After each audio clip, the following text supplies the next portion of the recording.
it's opportunity. Um, Whiskey is something that I learned about here at St. George, and I've had some tastes of whiskey out there that were thoughtful, that were things that were complex and layered, and more than just alcohol, if you will. They were the kinds of tastes of whiskey from some. Honestly, it's at some level from other brands as well as from our own whiskey in-house here that made me recognize that the world of whiskey was much larger than I had ever understood or thought of.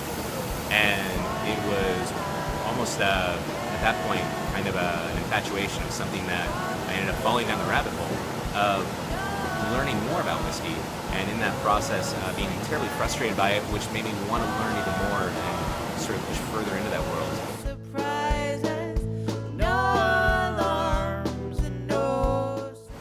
I'd probably say our thumbprint.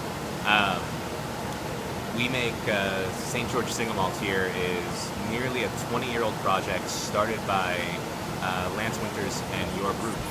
And our whiskey is an attempt to make a single malt whiskey that's distinctively of us, of this house of America, California, and of the Bay Area.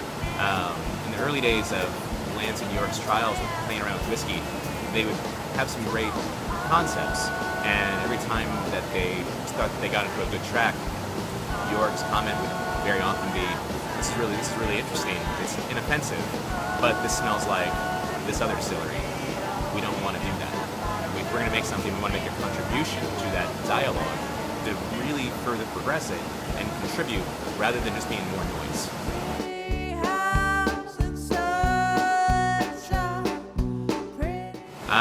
There's so many people that I would like this whiskey to be.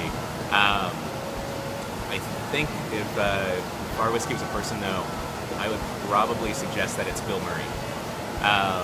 Our whiskey is playful, it's thoughtful, it is something that in some ways doesn't take itself too seriously, and at the same time should have a genuine sense of gravitas and sincerity, which really, I feel, strikes a chord with our audience.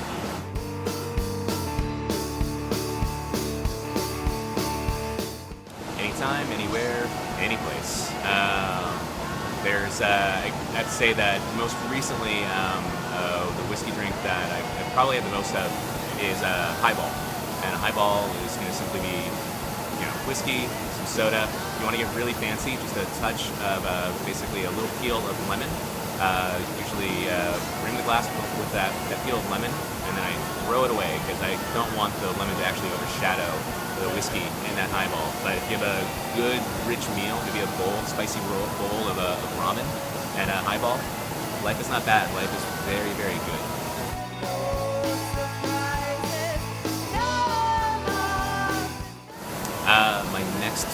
My next tweet is long overdue. But my next Facebook update would now, after that last question, will absolutely be me enjoying a bowl of ramen and a highball. Because now that I've said it, I'm going to have to follow through.